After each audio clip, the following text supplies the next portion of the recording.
you discussed at all today the case of Gautam Adani. ऐसे व्यक्तिगत मामलों के लिए दो देश के मुखिया न मिलते हैं, न बैठते हैं, न बात करते हैं। सीधे तौर पर आप देख सकते हैं उनकी चेहरा किस तरह से तिलमिला गया।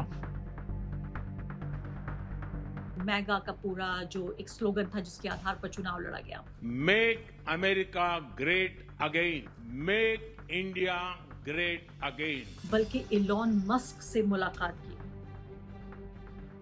He wants to do business in India, but India is a very hard place to do business in. यहाँ अमेरिका में चर्चा इस बात पर हो रही है कि समझ नहीं पा रहे हैं आम लोग, पत्रकार, विशेषज्ञ कि आखिर राष्ट्रपति कौन है।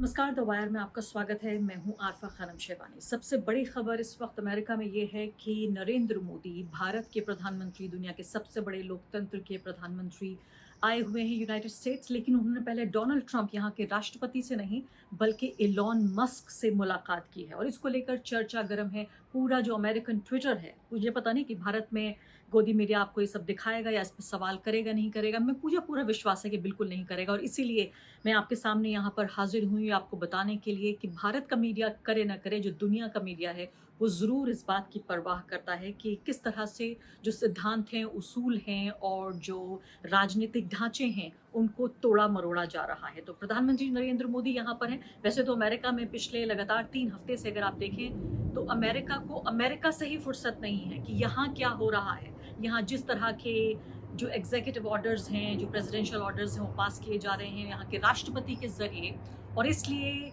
तमाम तरह से पूरा जो अभी तक ढांचा बना हुआ था उसको एक तरह से मिसमार करने की कोशिश हो रही है। वही बात हो रही है जिस तरह से भारत में हम 10-11 साल से देखते आए हैं कि दुश्मनों को सबक सिखाएंगे, पूरे हालात बदल देंगे, मेक इंडिया ग्रेट अगेन, यहाँ मेक अमेरिका ग्रेट अगेन की बात हो रही है। मैगा का पूरा जो एक स्लोगन था जिसके आधार पर चुनाव लड़ा गया।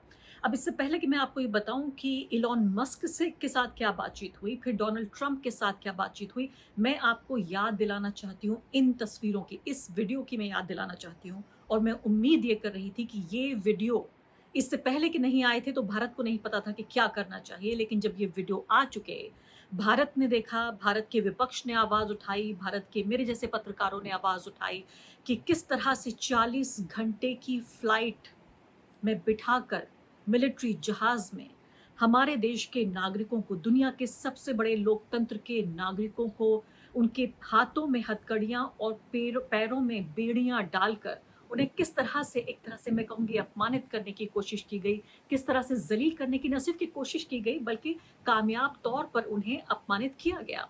तो इस पूरे मुद्दे को अगर देखा जाए, कैसे, मैं आपको फिर से याद दिलाना चाहती हूँ कि जो लोग बाथरूम जाना चाहते थे उन लोगों को बाथरूम जाने के लिए भी तभी इजाज़त मिली जब उनकी बेड़ियां बंधी हुई थी, यानी बेड़ियां तब भी नहीं खोली गई। हाथ में जो ठंडे सैंडविच दिए गए हर कुछ घंटे बाद, पानी तक को उनको नहीं पीने दिया गया, वो भी हाथों में जो हथकड़ियां थीं वो बांध कर ही उन्हें खाने पीने की इजाज़त मिली। और एक टक बिल्कुल उसी तरीके से बैठे रहे जैसे इतने बड़े मुजरिम हैं, जैसे कोई डाका डाल के आए हैं, कोई ऐसे लोग हैं जिन्होंने हत्या की है, अपराध किया है, वॉर क्राइम में हिस्सा लिया है। मेरे देश के नागरिकों को इतना ज़्यादा बेइज्जत, अपमानित, ह्यूमिलिएट किया गया। और मैं उम्मीद कर रही थी कि जब भारत के प्रधानमंत्री यहाँ आएंगे, और इत्तेफाक देखिए इस पूरे ह्यूमिलिएशन के सिर्फ कुछ ही दिनों बाद यहाँ मुलाकात हो रही है। अब 1 महीना नहीं गुजरा है अभी डोनाल्ड ट्रंप के राष्ट्रपति बनने को लेकर के बाद, और जब आते हैं यहाँ प्रधानमंत्री तो बातें इतनी मीठी मीठी, प्रेस कॉन्फ्रेंस को संबोधित किया गया। इलॉन मस्क की बात पे जरा सी ही देर में आती हूँ और आपको बताऊंगी कि कैसे यहाँ का मीडिया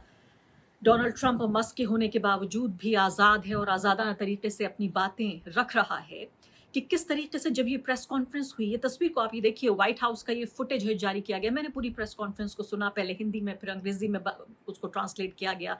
फिर इधर जब डोनाल्ड ट्रंप बोल रहे थे तो पहले अंग्रेजी में और फिर उसको हिंदी में नरेंद्र मोदी के लिए ट्रांसलेट किया गया।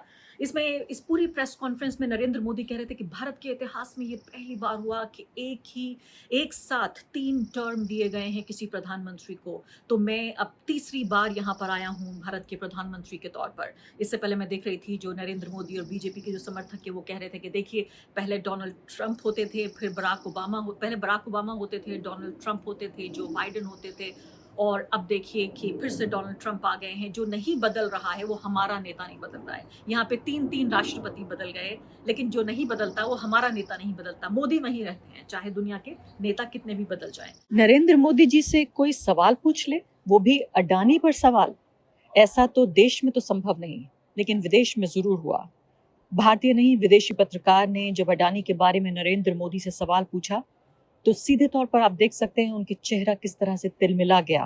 और जवाब सुनकर और भी ज्यादा हैरान होंगे जब वो वासुदेव कुटुंबकम की बातें करने लगे अडानी के सवाल पर। और जब जवाब दिया तो कहने लगे 2 देशों के मुखिया किसी निजी व्यक्ति पर टिप्पणी क्यों करेंगे। हैरानी होती है कि नरेंद्र मोदी जी इस सवाल का जवाब देने के लिए तैयार नहीं हुए, ना ही उसके लिए तैयार थे, ना ही उसका जवाब ठीक से दे पाए, जबकि पूरी विदेशी मीडिया में अडानी को लेकर चर्चा थी नरेंद्र मोदी के वहां पहुंचने से पहले। Thank you, Mr. President. Can I ask whether you discussed at all today the case of Gautam Adani, who's one of the wealthiest men in Asia and perceived as an ally of Prime Minister Modi? Prime Minister Modi, have you asked the President to take action on that case? Thank you. पहली बात है, भारत एक लोकतांत्रिक देश है और हमारे संस्कार, हमारी संस्कृति वसुधैव कुटुंबकम की हैं। हम पूरे विश्व को अपना एक परिवार मानते हैं। हर भारतीय को मैं अपना मानता हूं। दूसरी बात है, ऐसे व्यक्तिगत मामलों के लिए 2 देश के मुखिया न मिलते हैं, न बैठते हैं, न बात करते हैं। कुछ पलों में मैं आपको बताऊंगी कि जो टैरिफ के बारे में चर्चा हो रही है, जो भारत के प्रधानमंत्री का सबसे बड़े जो उनकी चिंताएं हैं उनमें से एक था कि जब कारोबार करने की बात आएगी तो किस तरह से होगा, क्योंकि डोनाल्ड ट्रंप आप जानते हैं एक सौदेबाज के तौर पर जाने जाते हैं। 2 देशों के बीच रिश्ता नहीं, बल्कि किस तरह से एक बेहतरीन डील दी जाए और उसको घरेलू जो जनता है उसके सामने रखा जाए कि देखिए मैं किस तरह से I am making America great again. तो इलॉन मस्क की पहले बात कर लेती हूँ। ये तस्वीर देखिए आप, इस तस्वीर में एक तरफ प्रधानमंत्री नरेंद्र मोदी बैठे हैं, दूसरी तरफ बैठे हैं इलॉन मस्क। एक तरफ बैठा है भारत का जो अधिकारियों का पूरा कुनबा बैठा हुआ है, भारत के विदेश मंत्री बैठे हैं, विदेश मामलों के जानकार तमाम बैठे हुए हैं। पूरा एक लाइन से आप ये देख रहे हैं कि ये तमाम लोग बैठे हुए हैं। दूसरी तरफ आप ये देखिए इलॉन मस्क बैठे हैं, वहाँ 2 औरतें बैठी हैं और कुछ बच्चे बैठे हुए हैं। अब ये तो नहीं है कि हम और आप कि हमारे परिवार नहीं है या हम बच्चों से नफरत करते हैं, लेकिन बच्चों की एक जगह होती है, बड़ों की एक जगह होती है। बृहस्पतिवार का दिन स्कूल का दिन था, जाहिर है इन बच्चों को स्कूल जाना चाहिए था। अगर ज़्यादा छोटे बच्चे थे तो ये घर पे रहने चाहिए थे। इस तरह की डिप्लोमेटिक मीटिंग्स में बच्चों का जो तमाशा बना रहे हैं डोनाल्ड ट्रंप, तमाशा बना रहे हैं इलॉन मस्क, ये अपने आप में यहाँ बेहद न सिर्फ की मजाक बल्कि एक तरह से चिंता का विषय बना हुआ है कि कैसे इस व्यक्ति ने एक जो डिप्लोमेटिक जगह है, जो राजनीति करने की, राजनयिक मुद्दों की, सियासत की, अंतर्राष्ट्रीय मामलों की, राष्ट्रीय मामलों की, जो आर्थिक मामलों की तमाम जो बैठकें हैं उनमें किस तरह से उनको तमाशा बनाकर उनको सिर्फ एक तरह के सर्कस में तब्दील करने की कोशिश है। इससे पहले ये तस्वीर आपने देखी थी जब पत्रकार सवाल पूछ रहे हैं इलॉन मस्क से और उनके कंधे पे बच्चा बैठा हुआ है, उनकी नाक खोद रहा है वो बच्चा। मतलब मुझे समझ में नहीं आता इसमें हंसा जाए या इसमें मुझे नाराज हुआ जाए या मैं हैरान हो जाऊं कि ये हो क्या रहा है। तो यहाँ भी 4 बच्चे 2 औरतें आप यहाँ पर देख रहे हैं, बच्चे भी मिलने आए। अब अगर ये मुलाकात इलॉन मस्क के घर पर होती और ये एक प्राइवेट मीटिंग होती जहाँ से 2 लोग मिल रहे हैं आपस में, तो मैं समझ पाती कि इस बात का फिर भी औचित्य है, लेकिन ये डिप्लोमेटिक मीटिंग थी। और दूसरी सबसे महत्वपूर्ण बात आपको बताना चाहती हूँ जिस पर चर्चा हो रही है, बच्चों के अलावा बड़ों वाली बात आपको बताना चाहती हूँ, वो ये कि आप ये देखिए कि डोनाल्ड ट्रंप से ये पूछा गया कि इलॉन मस्क की जो नरेंद्र मोदी के साथ मुलाकात हुई है, क्या वो मुलाकात एक कारोबारी के तौर पे हुई है, एक सीईओ के तौर पे हुई है या फिर एक सरकार के प्रतिनिधि के तौर पर हुई है। उन्होंने क्या जवाब दिया, सुन लीजिए। When Elon Musk met with Prime Minister Modi earlier today, did he do so as an American CEO or did he do so as a representative of the U.S. government? Elon, I don't know. They met, and I assume he wants to do business in India. But India is a very hard place to do business in. तो Donald Trump सीधे तौर पर ये कह रहे हैं कि अच्छा हाँ उनकी मुलाकात हुई है, हाँ जो इलॉन मस्क हैं वो कारोबार करना चाहते हैं अमेरिका में, इंडिया में, और लेकिन इंडिया बड़ी मुश्किल जगह है कारोबार करने के लिए। India is a very hard place to do business. यानी डोनाल्ड ट्रंप को खुद नहीं पता कि ये क्या हो रहा है। यहाँ अमेरिका में चर्चा इस बात पर हो रही है कि समझ नहीं पा रहे हैं आम लोग, पत्रकार, विशेषज्ञ कि आखिर राष्ट्रपति कौन है। सीधे तौर पे हमें पता है कि किस तरह से जो इलॉन मस्क हैं वो अपना सामान, अपना कारोबार करना चाहते हैं भारत में। ज़ाहिर है कारोबारियों को इस बात की इजाज़त होनी चाहिए, लेकिन जिस तरह से राष्ट्रपति और एक कारोबारी, एक अरबपति नहीं, एक खरबपति व्यक्ति के बीच जिस तरह की नज़दीकी है, जिसको अंग्रेजी में ओलिगार्की शब्द कहा जाता है, जब कुछ लोगों के बीच सत्ता सिमट जाती है। डायनेस्टी तो आपने बहुत सुना होगा, वंशवाद। ओलिगार्की एक शब्द होता है जब कुछ ही लोगों के बीच, कुछ ही दोस्तों या एक तरह के खास एक मानसिकता रखने वाले लोगों के बीच जब सत्ता सिमट जाती है, जब अपने बीच वो शक्ति को, पावर को बांटने लगते हैं, तो उसे ओलिगार्की कहा जाता है। यहाँ पे कहा जा रहा है ब्रोगार्की, यानी कि जो ब्रदर्स आपस में भाई जो हैं, भाई जैसा रिश्ता दिखाने वाले लोग, वो इस तरह से सत्ता का बंटवारा करें। तो नरेंद्र मोदी ने ये तस्वीरें तो जरूर जारी की, लेकिन ये नहीं बताया कि किस तरह से जो इलॉन मस्क है, मैंने आपको बताया कि वो कारोबार करना चाहते हैं, टेक मोगुल कहा जाता है उनको यहाँ पर, और जो स्टार लिंक है, सैटेलाइट का लिंक, जिसके जरिए वो इंटरनेट की पूरी दुनिया में छा जाना चाहते हैं। और मैं सोचती हूँ कि भारत के कारोबारी जो अंबानी है हमारे, क्या उन्हें इस बात की परवाह नहीं है कि उनको कंपटीशन देने के लिए कोई व्यक्ति आ रहा है, वो भी इतना बड़ा व्यक्ति आ रहा है या आना चाहता है, तो सीधे तौर पर जो स्टार लिंक सैटेलाइट है उसको वो लाना चाहते हैं। इसके अलावा जैसे यहाँ पे चर्चा ये भी हो रही है कि भी मुकेश अंबानी से उनकी लड़ाई हो सकती है या हो रही है पहले से ही इस मुद्दे को लेकर, इस बात पे उन्होंने चर्चा की। इसके अलावा टेस्ला की जो गाड़ियां हैं, जो लो कॉस्ट गाड़ियां हैं, जिनकी कीमत थोड़ा कम है, वो भारत में बेचना चाहते हैं। तो ये तमाम चीज़ें, और इसके अलावा जो भारत में हमारे यहाँ जो इलेक्ट्रिक व्हीकल्स पर जो टैरिफ, यानी कि जो एक तरह से टैक्स लगा हुआ है, उसको चाहते हैं कि कम किया जाए। ये तमाम चीज़ें मुद्दों पर चर्चा करेंगे। सीधे तौर पर एक खरबपति आदमी अपना सामान बेचने के लिए दुनिया के सबसे बड़े बाजार में अपना सामान बेचने के लिए वहाँ के प्रधानमंत्री से मुलाकात कर रहा है, और वहाँ के प्रधानमंत्री न सिर्फ कि राष्ट्रपति से पहले उस शख्स से मुलाकात कर रहे हैं। यहाँ पे मैं देख रही थी कि किस तरह से यहाँ पर लोग, जो विपक्षी पार्टियों के लोग हैं, वो सवाल उठा रहे हैं और कह रहे हैं कि एक तरह से एक सेक्रेटरी ऑफ स्टेट का काम कर रहा है, एक तरह की विदेश मंत्री का काम कर रहा है, जो इलॉन मस्क है वो कर रहे हैं। इसको सीधे तौर पे देखा जा रहा है किस तरह से, किस स्तर पर ये करप्शन, किस स्तर पर जो भ्रष्टाचार है अमेरिका में वो फैल गया है। अब यहाँ आ जाते हैं कि किस तरह से जो कारोबार करने की बात आ रही है, जो बार बार बात होती है टैरिफ की।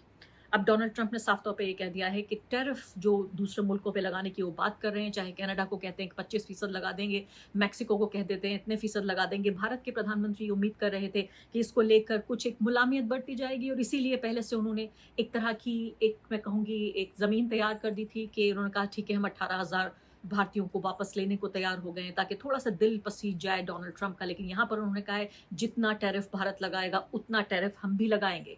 तो यहाँ पर आपको ये बताना चाहती हूँ मैं कि जो यूएस है वो भारत के लिए नंबर 1 सबसे बड़ा ट्रेडिंग पार्टनर है, लेकिन यूनाइटेड स्टेट्स के लिए 10वें नंबर का ट्रेडिंग पार्टनर है भारत। तो इस तरह से इसको देखा जाए, ये जो यहाँ का सेंसस ब्यूरो है ये डेटा देता है, और साथ ही भारत सरकार का भी डेटा इस बात को बताता है। तो डोनाल्ड ट्रंप इससे पहले ये कहते पाए गए हैं कि ये भारत जो है वो किसी भी देश से ज़्यादा टैरिफ लगाता है। टैरिफ यानी कि जब सामान किसी एक देश से दूसरे देश में आ रहा होता है तो उस पर जो चार्ज लगाया जाता है, जाहिर है जो कंपनी उसे खरीद रही है वो कंपनी वो टैक्स पे करेगी, और वो कंपनी जो वो टैरिफ पे कर रही है तो जो आम लोग खरीद रहे हैं उन्हीं को वो चीज़ महंगी पड़ेगी। तो आखिरकार बात इधर से या इधर से घुमा के हम देखें, किसी भी तरफ से आप नाक पकड़ने की कोशिश कीजिए, जो आम लोग हैं उन्हीं के ऊपर इसका असर पड़ने जा रहा है। तो इससे पहले ये कह चुके हैं डोनाल्ड ट्रंप एक तरह से नाराज होते हुए, और उसके बाद उन्होंने ये कहा कि जो भी टैरिफ भारत लगाता है यूएस के ऊपर, वही यूएस लगाएगा भारत के ऊपर। इससे पहले डोनाल्ड ट्रंप ये भी कह चुके हैं कि भारत जो है वो बहुत ही बड़ा बिग टैरिफ अब्यूज़र है, यानी एक तरह से टैरिफ अब्यूज़र है, यानी बहुत ज़्यादा टैरिफ लगाता है और दूसरे देशों को परेशान करता है। India's been to us just about the highest tariffed nation anywhere in the world. They've been very strong on tariffs, and I don't blame them necessarily, but it's a different way of doing business. It's very hard to sell into India because they have trade barriers, very strong tariffs. We are right now a reciprocal nation. We are going to, if it's India or if it's somebody else with low tariffs, we're going to have the same. We're going to have whatever India charges, we're charging them. Whatever another country charges, we're charging them. So it's called reciprocal, which I think is a very fair.